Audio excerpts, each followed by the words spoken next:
This is one of my more fun talks. You guys, I think, will probably get something out of it, and maybe we'll have a little fun along the way. So, a little bit about me. Aaron gave an intro, but I think one of the salient points from my experience that I've built three security teams from the ground up, and I have been responsible for managing, leading, or helping others manage or lead incident response for pretty much most of my cybersecurity career, even going back to when I was just on the IT side back in the late 90s, early 2000s. So, from that experience, one of the things that I have learned is that we are a bit delusional when it comes to incident response. Um, so, I've got a lot of questions. So, as we go through this, I would love for you guys to kind of think about and apply these questions into your own organizations, your own experiences. But first, why does incident response feel like we are playing a game of pitfall? And anybody that has played football, understands that it's a side-scrolling adventure. It's basically unwinnable and never really ends. And even if you're one pixel off when you try to jump over the alligators, you still die. So it's not easy. It's complicated, and yet it's also very simple. Um, so that leads me to the question, well, why do we do incident response the way that we do it today? And for that, we just need to rewind the clock. Let's go back to like 1980s. Computers are starting to be used a whole bunch inside of organizations. There's somebody that manages this stuff, information technology. And at the time, we had pretty much all of our quote unquote computers running on a mainframe, and those mainframes were in a room. And so the big fear was, okay, well, what if we have a fire or something, earthquake or tornado takes out the building? Like, what do we do with quote unquote our computers? So our planning revolved around incident response for DR, BCP type level events. And then eventually we got into cybersecurity in mid 90s, and we started seeing worms and viruses. And the executive team said, okay, well, why don't we just tack that onto IT's plan? Because, IT is the one that manages the computers. And so the DRBCP slash IR binder is kind of born. And that all sounds fine, well, and good. But then if you start comparing it to where we've got other security technology, we can see how far we have left incident response behind. So, as a case in point, let's take a look at antivirus. So, the antivirus started, we had pattern-based definition files, and then we moved to more behavioral stuff. And at the time, we called it next generation antivirus. And then we moved to endpoint protection, and that was kind of the old carbon black, bit9 type stuff. It's more like application whitelisting. And then we moved kind of from there to EDR, and arguably there's a next generation of XDR, and then there's probably this AI stuff that's going to be coming out. So arguably we're at four or five generations of technology.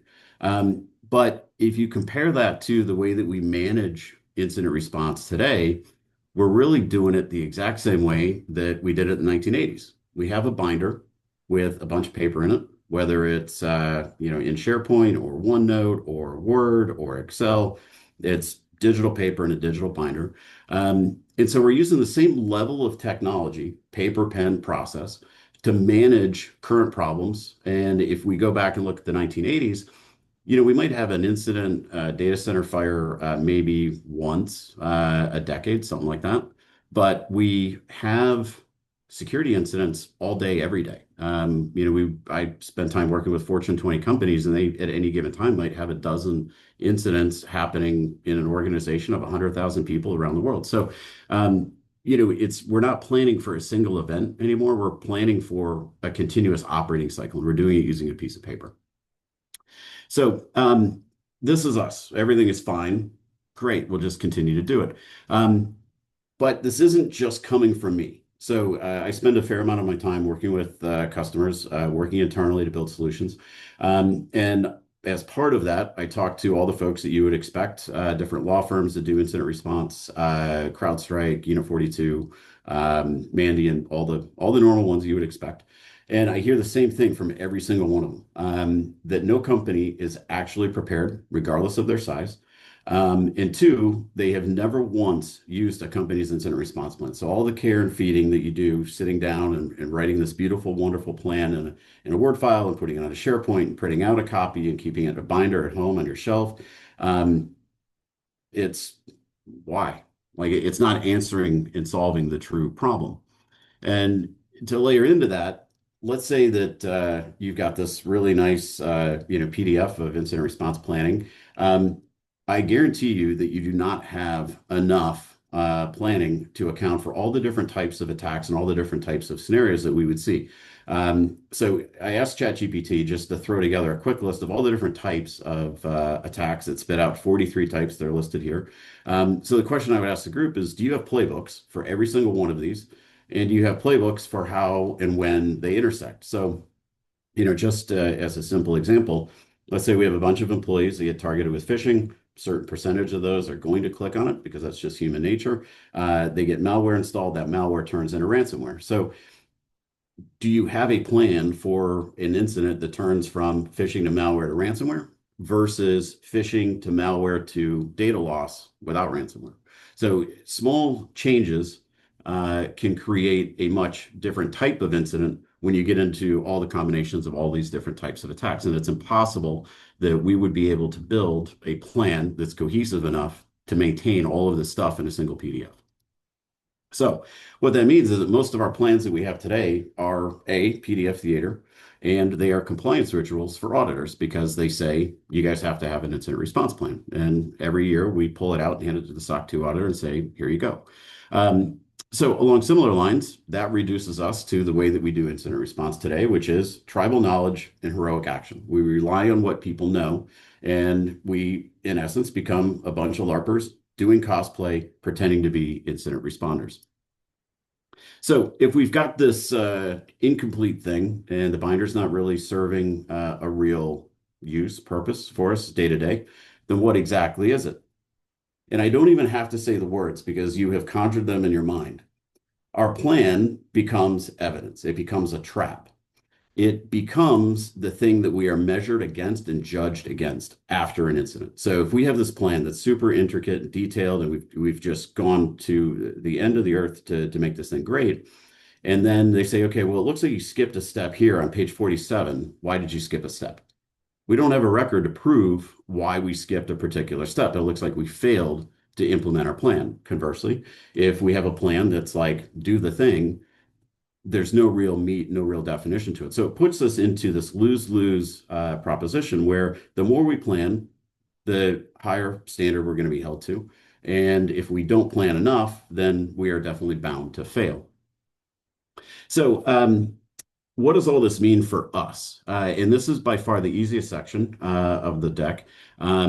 It's a single slide. And if you take anything away from this talk, this is the one slide that I want you to take away. Joe said this to me the first time that we met. Joe Sullivan was the CSO at Facebook, Uber, Cloudflare.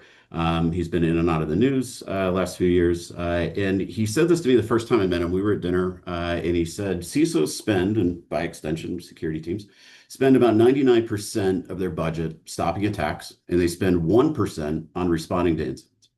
But what a lot of teams and leaders haven't realized is that 99% of their career is judged on how well they handle those incidents that fall into that 1%.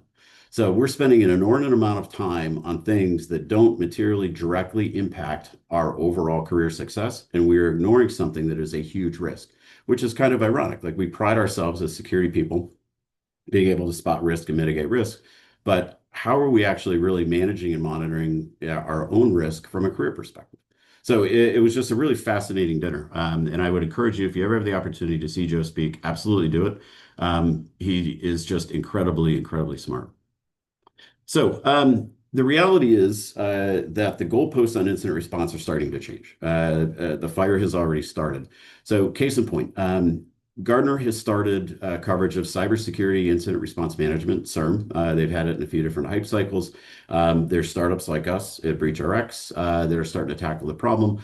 You've got the big, unwieldy, expensive behemoths like ServiceNow that are entering the space.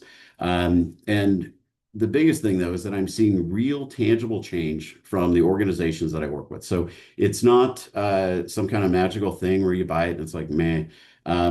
It is something that really is driving cohesive change, and it's across all different sizes and types of companies. I work with companies that are in the Fortune 20. I work with super small companies that are 200 people, and they have a tiny security team that's 1.5 people. So changing how we do incident response and how we think about incident response is a wave that is coming. We're still early days, but it is absolutely something that is changing. So, what does incident response look like in the future, and what's starting to change? So, the first one is the incident response plan has to work under pressure. It has to be something that will be available in a time of crisis. It has to be automatic. So it's not throwing on the headphones and doing some vibe coding at 2 in the morning. It is going to happen all the time at any time. And the modern solutions that we have to adopt have to enable us to automate all of the undertow away. So, super simple example, incident response reports. I have never met anybody that's like, I am so excited to write an incident response report. So, we have AI tools, we have LLMs, take all your incident response notes, point that thing at it, and have it start generating stuff. Stick a human in the loop, let them review it. But all of the writing, the cobbling together, let our tools handle that stuff for us. Second is modular. So I showed this list a few slides ago around all the different types of different attacks. And so we need to have modularity. We had 43 different attacks in the list. So, going back to the phishing example, if we have somebody that gets popped with phishing and it turns into ransomware, or it turns into malware, or it turns into authentication credentials being stolen, our plan has to be modular enough that we can start to work those incidents. So, going back to the phishing, malware, ransomware thing, are we dealing with one incident or are we actually dealing with three? So I've got IT that's working on, scraping all the phishing emails out of the email server, putting blocks into place because obviously something's not automatically blocking it and detecting it. I've got probably the security team running forensics, or maybe working with the IR team on trying to figure out, okay, who downloaded the malware? What does the malware do? Calling up our EDR provider and saying, hey, this thing evaded our EDR software. What do we need to do about it? And then meanwhile, the CISO is talking to the executive team on, okay, do we pay the ransom? Do we not pay the ransom? So at any given time, you're really working a couple different types of incidents across a couple different types of people and different stakeholders. And so our one dusty PDF plan that we have is not going to put us in a position to do that. And so we, again, default down to heroic action. So that presents a really interesting comparison to the way that we traditionally think about incident response. The way we document our incident response plan is the plan has to be able to operate in parallel. So the larger your enterprise, the more teams, the larger the blast radius of that particular incident, you have to be able to work in parallel across a number of different people, a number of different teams, and they might be internal teams or external teams. It might be customers, different business units. There is no one plan, no one ring that rules them all. You have to be able to very dynamically grab in different types of modules, different types of teams, different people on those teams, and enable them with the right organization and the right collaboration to work in parallel. So if we've got all these things working decentralized and everything's happening in parallel, how do we keep everybody on the same page? So our process and whatever tooling we use has to be trackable. We need the flight data recorder for our incident response, but instead of worrying about two pilots flying a plane, we have to be able to maintain a flight data recorder across the entire business. So what is comms doing? What is legal doing? What is governance, risk, and compliance doing? What is IT doing? What is security doing? How do we make sure that they're not missing any steps? And then at the same time, inevitably, when somebody comes in, either a customer or a regulator, and they say, we want to understand what you did, when you did it, and how you did it, we need to be able to have that level of defensibility. I need to be able to, as a CISO, say, here's what we do at this particular time. Here's why we decided to take these actions, and have a paper trail of it. So pictorially, this is what incident response looks like. It is a bunch of teams, a bunch of different communication channels. As much as you try to tell people keep everything in one Slack room, keep everything in one Teams room, keep everything in one email thread, inevitably it splits apart. You're going to get phone calls, you're going to get SMS messages, you're going to get emails that fall out of the chain. And so you have this notion of distributed ownership, distributed comms, but everybody's talking their own language. So security is talking SIEM, SOAR, alerts, blocks, all the technical components. You've got leadership in the board, and they're talking, what does this do to revenue? What does this do to company financials? And then you've got legal, and it's talking to, all right, what do we, how does this impact us with our insurance or regulators? Communications is talking about how does this impact us with press? Business units are worried about losing customers.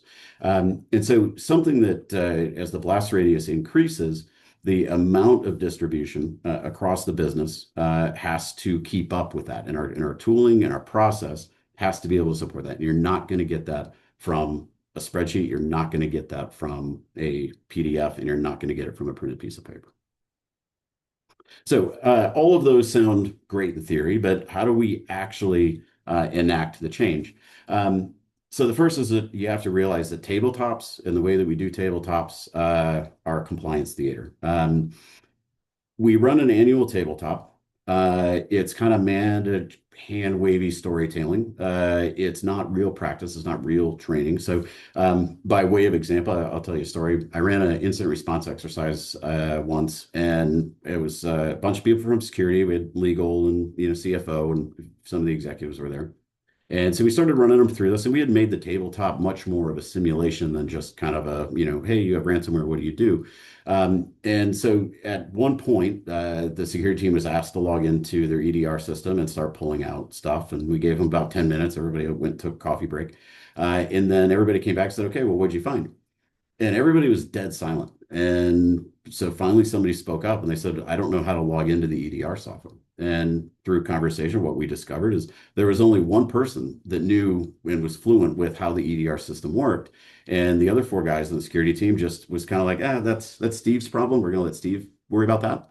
And then all of a sudden, they were being asked to go do something that they just weren't prepared for. So even the best plans don't necessarily mean that we are actually prepared to run things. So we have to be prepared inside of an incident that we've minimized the side quests that we have to go on, and that we're not just kind of magic hand waving away some of the complexity. Like we want people to go use the tools. We want people to craft communications. So instead of thinking about a tabletop exercise as something that we wedge into an hour for the executive team because it's convenient to their calendars, how do we run it where it's asynchronous?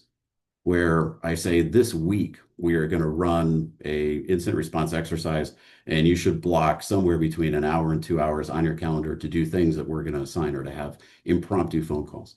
And step away from getting everybody in a room to worry about it and start thinking about how you would actually communicate and work through an incident with a distributed team.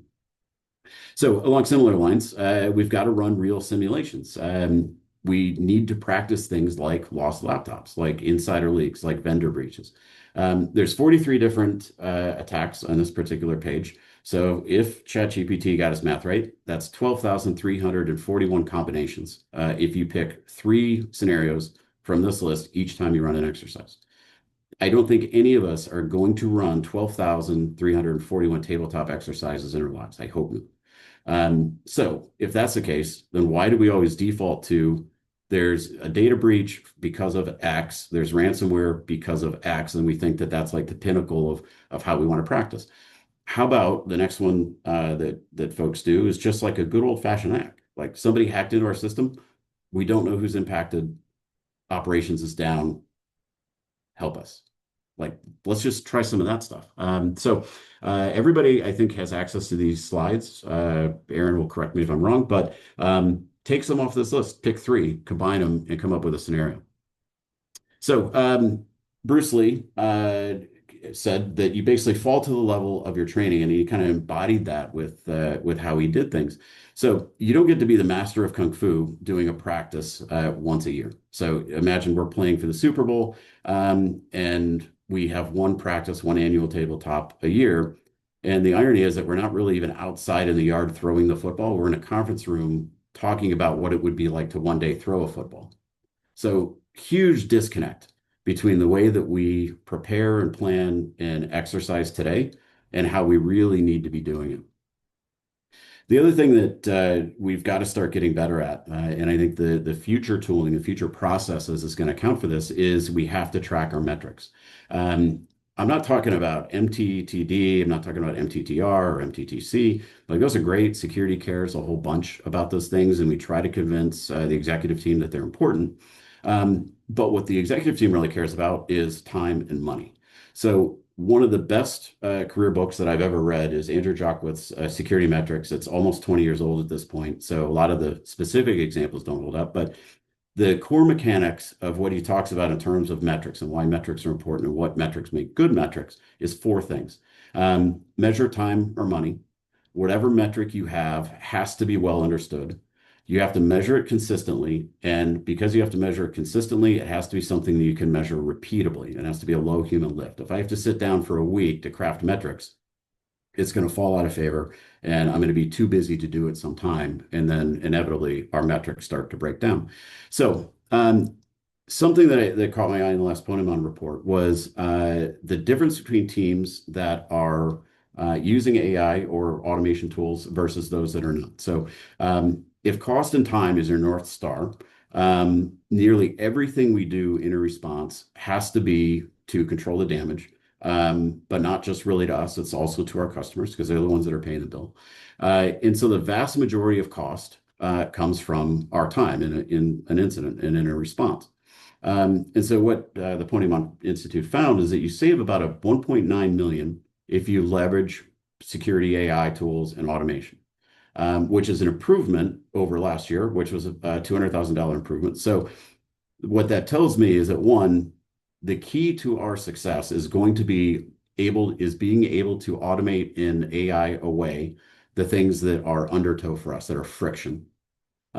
Two, the trend of using AI and automation is continuing to accelerate. So the tools that we have last year and the tools that we have this year, the tools that we have this year are getting better. We're seeing more improvement in terms of reduction of cost and time, and that's reflected in the $200,000. So start thinking about showing the ROI of what it means to be ready. And if time is your KPI, start measuring what your incidents look like over time.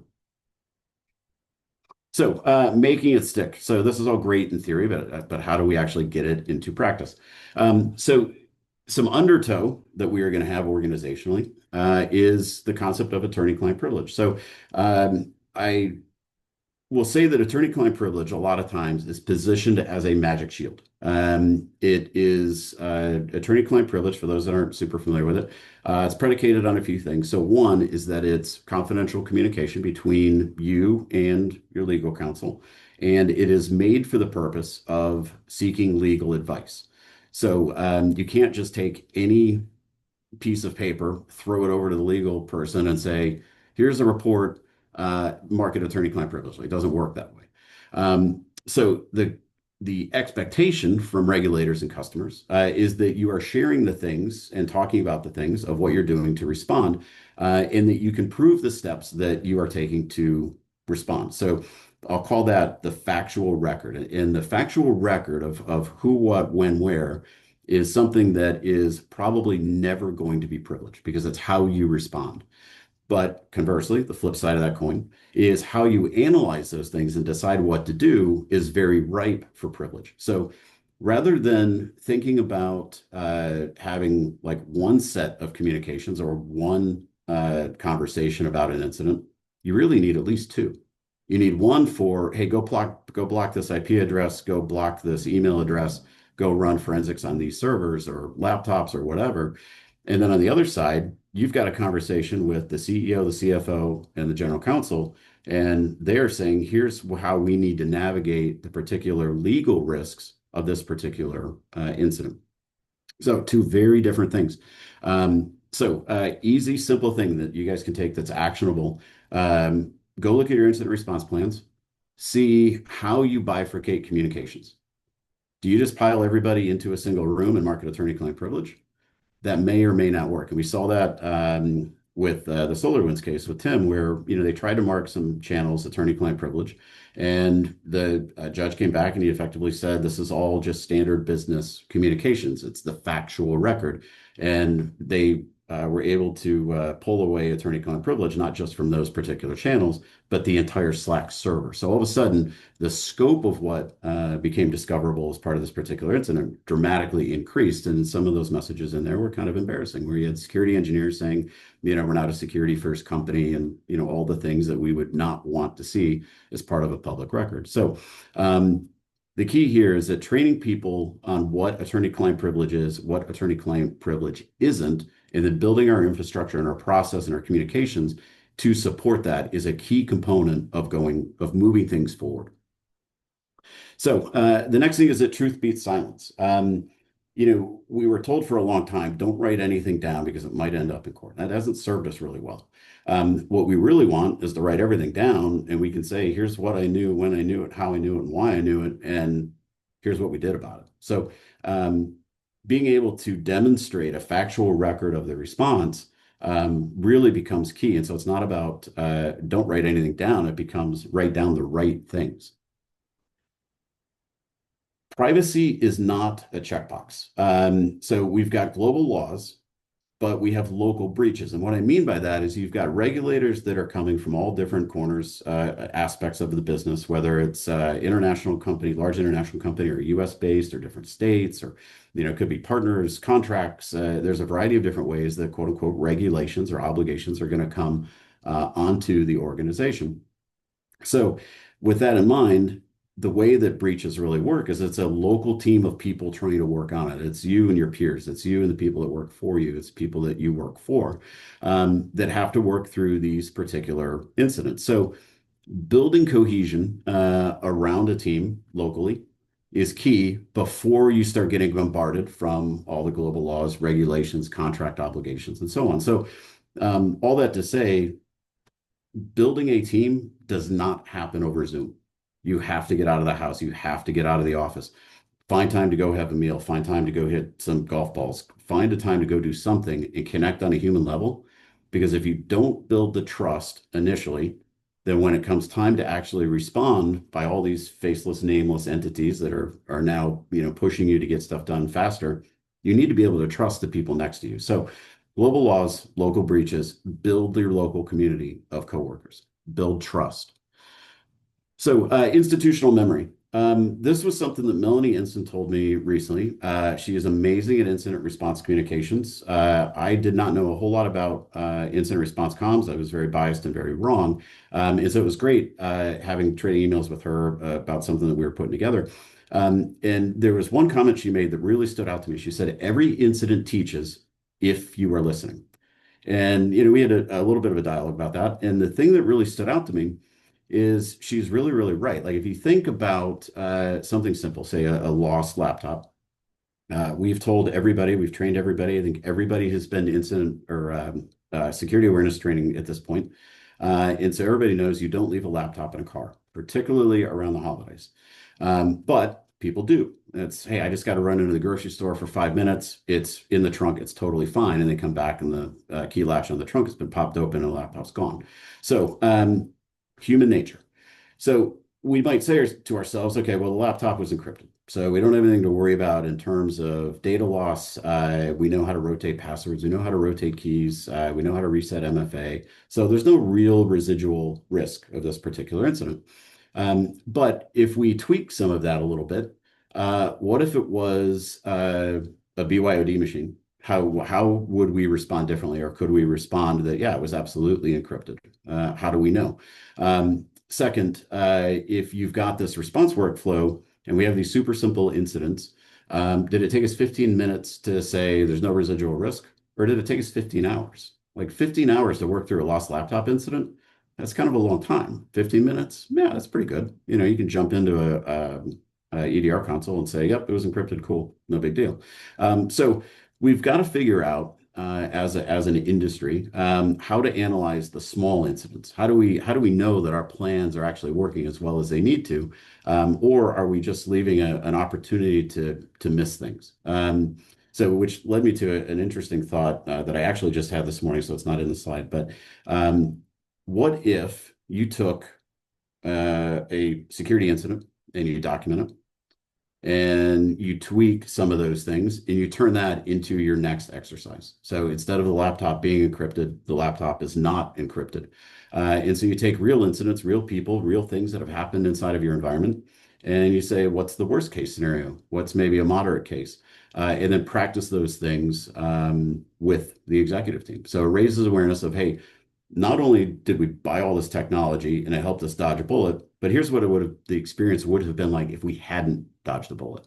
And so it allows you to use real life examples. So we're not hand wavy storytelling anymore. We're actually using real artifacts. So I am a very big proponent of systems. So I got my degree eons ago in real-time systems. But rituals will always beat heroics over the long term. So if we are contemplating new IR processes or enhancing our existing ones or building new technology, focus on the system of how all of these things work together, not just the people. So going back to audit trails. I don't know anybody that has ever very accurately sat down with any moderate amount of time and put together an incident response report based off of a noisy Slack room, all the various email threads, scribbled notes on a piece of paper because it just happened to be what on your desk when you needed to write something down, and then build that into a cohesive, lengthy incident response report, particularly if the incident was a large one.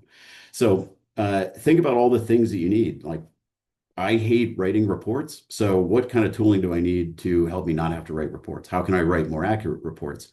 How can I build different types of reports for different stakeholders? How can I do that automatically? How can I do that in a way that delivers to the stakeholder exactly what they want and when they want it?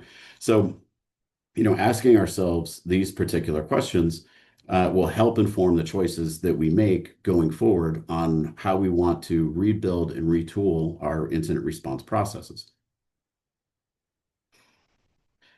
There's a book that I read once many, many years ago. I ran a leadership development program for, I guess it was about 10 years or so. In every class that came in, it was done on an annual basis. It was basically aspiring managers, directors, leaders. We read this particular book. So it's a book called Switch. It's by two folks, Chip and Dan Heath. And the key message here is that it's values first and firewall second. So what are our values in terms of leading organizational change? And Switch talks a whole bunch about that, how to lead change when change is very hard. So anybody that's out there that is in a position of leadership that hasn't read this book, highly, highly recommend it. And if we lead from the front, if we build out all of our different values of what we want incident response to be, we want it to be low friction. We want it to serve stakeholders. We want it to focus on time and cost and be able to demonstrate how we can provide value and readiness. These are all organizational values that don't relate to technology. The technology should support our values. So where do we go from here? Quite simply, I don't know.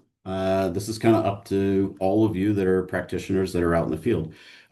This is your call to be a leader, whether you're a SOC analyst, IR lead, a CISO, somebody in the IT stack, GRC. It doesn't really matter. Anybody can affect change. And some of the best things that we've ever seen invented come from open source. They come from people that are on the ground doing the hard work that just simply want better. If you don't like to write incident response reports, I absolutely hated writing them. Then go find tooling to do that. Figure out how to get rid of that friction and then take that solution out to others and say, hey, this is how we can solve this particular one problem. And if you solve enough problems, then you have quite simply built the future. So that's it for slides. I will kind of open it up for Q&A. So thanks for coming, and I appreciate everybody being here. Again, I want to remind everybody, if you have a question or a comment, you can go ahead and put that in the Q&A or chat box. Thanks. You said you were very wrong about certain things with incident response. What were some of those things? I would say that, particularly earlier in my career, that I assumed that everybody knew better than me. So I kind of followed the old wisdom of, okay, write an incident response plan and do your tabletop exercises, and that's all that we needed. That if we did those things, we were great because the auditors said, "Yep, you're good. Pass the SOC 2. Awesome." What I learned over time is that even though we had those things, incident response was it was a very fearful thing for me. I never felt safe. So, people used to ask me, well, vendors used to say a lot, when I was sitting in the CISO seat, well, what keeps you up at night? And, they want you to say, oh, well, I'm scared of some new hack or some new exploit or, whatever by our solution. But the reality was I was scared of losing my house. I was scared of getting fired for failing, to secure the company. And the stress was fairly extreme. I mean, you have a lot of responsibility. But it always kind of devolved into that. Like it was like loss of career, loss of, putting food on the table, of doing the things that would interrupt, normal day-to-day life. And so what I learned is that if I was doing all the things that was popular guidance, and I still felt uneasy, why? And so that kind of prompted me to get more and more into IR and start to look at it from a different lens where it's like maybe the solutions that we have aren't really what we need. We need to advance. We're still on Gen 1 of antivirus doing pattern-based stuff in an EDR world. Are there any frameworks or institutions you recommend for those who are looking to start an IR plan from the ground up? Yes, I mean all the normal ones. So I've always gotten tremendous value out of SANS. MITRE has a number of stuff around their defend framework. And if you take the attack framework and then kind of invert it, those are pretty good. But I think the biggest thing is talk to your peers. Go to a conference. Just find people, have a cup of coffee, and just say, hey, how are you guys doing your incident response plan? Is it working? How do you feel about it? And then talk to people that are in similar lines of business. So the incident response plan for, let's say, a fashion retailer is going to be a very different type of environment than a worldwide shipping company. They just have different number of offices, different types of work, different types of supply chains. And so start learning not just about incident response, but learn about your business. Like, how do you safeguard revenue? If you were the CISO of Levi's, you have to, how do I sell more jeans, right? And so kind of take that mentality with the incident response program. Talk to others, learn, look at all the normal frameworks, SANS, MITRE, et cetera, and see what works and doesn't. And don't be afraid to try things out. Like, try it out. How can regulators better assess a company's incident response plan moving forward? Do you have any tips to share? I think it comes down to we look at a plan, but we say, do they have a plan? Yes, no, and it's very much a binary. Look at things like, okay, how many incidents have you had, and from those incidents, what sort of action after action lessons learned plan did you generate? And pay more attention about what they learned from it than how they actually responded. And I guarantee you that there's a number of companies out there that are doing incident response, and they have taken a position where they will always try to learn from the incidents that they have. So a good litmus test between immature and mature is how mature are your lessons learned? Because you're always going to learn something.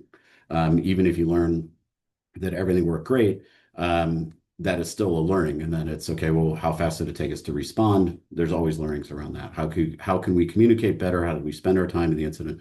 How can we reduce the cost of responding to an incident? So there's a whole bunch of very mature things that you can poke at that don't directly relate to, do you have an incident response plan? How should we look to improve tabletop exercises so that we are better able to spot flaws? We have to move beyond exercises, and we have to move to real simulations. And then also look at breaking up what we consider to be a tabletop exercise. So inside a tabletop exercise, you've got a number of different stakeholders. You've got the CEO, and he's the guy that's going to come in or girl that's going to come in and make a decision to pay the ransom or not pay the ransom. And you've got the CFO, and he's just going to kind of sit there and probably read his phone. And then he will pipe up eventually and say, call insurance. You've got GC that'll be in the room, and they're talking about legal regulations, contracts, and they are a little bit afraid because they know how much work this is going to entail to look at all of these things. you've got IT, security, IR, business leaders, and they've got their own interests throughout this whole tabletop as well.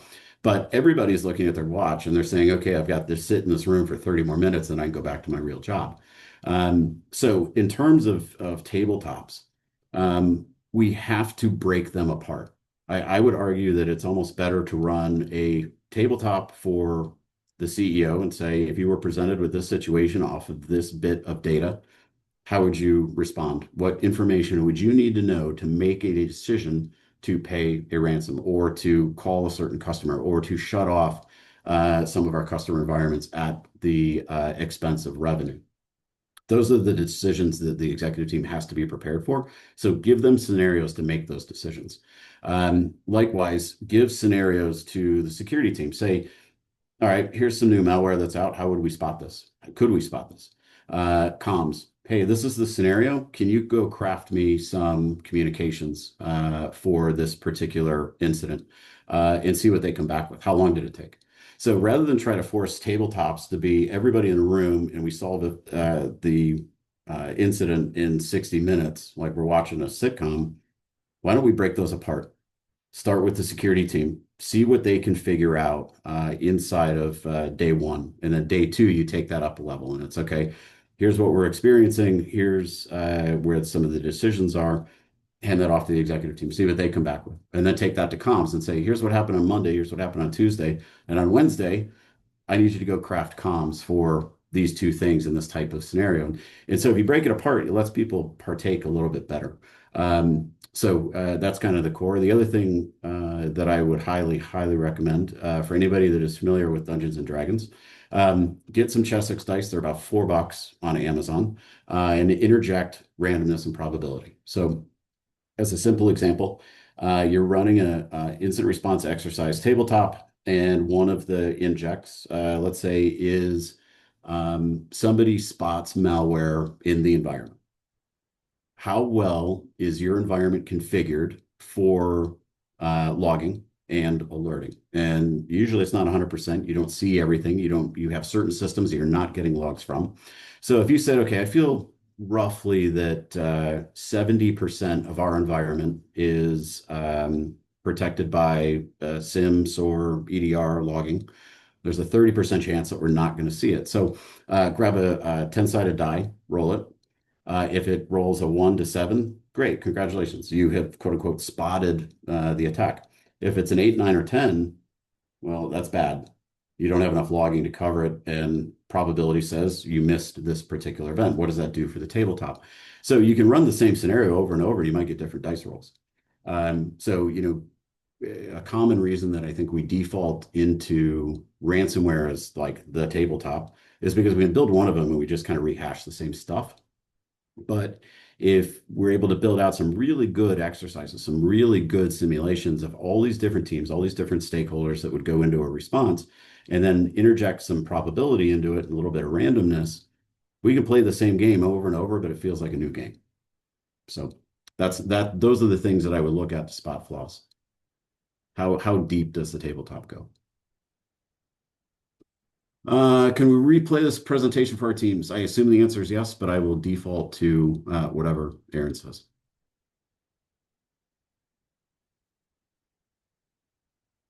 And what other questions does anybody have?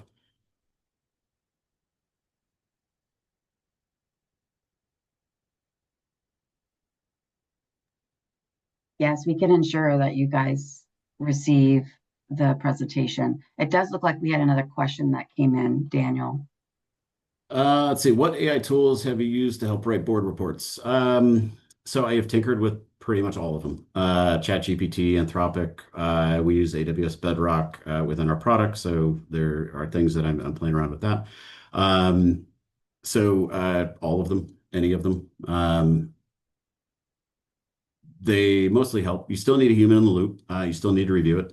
But they are hugely helpful. I mean, they speed you up quite a bit, particularly if you want to build out like artifacts for like a tabletop exercise. Those have been incredibly useful. So I can say, here's the scenario, ChatGPT, go generate me some log files or go generate me some artifacts or some diagrams or things to support that tabletop. So you can make them much more impactful. So I would say that ChatGPT, Anthropic, any of those is kind of like a Swiss Army knife, and it will help you get most of the way there. It won't get you all the way there. You still need human in the loop. So there is an element of human evaluation.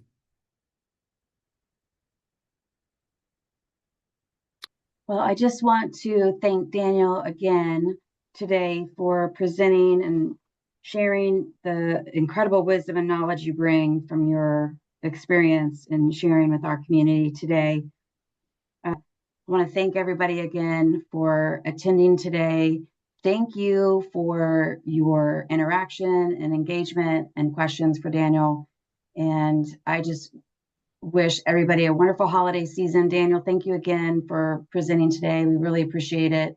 And I hope everybody has a fantastic rest of the Friday and a fantastic weekend. So thank you. If you have any questions, feel free to reach out to me. I will ensure that we get all the presentation materials to everybody that attended today. Thanks again, everybody. Have a great day. Bye-bye. Thanks, everybody.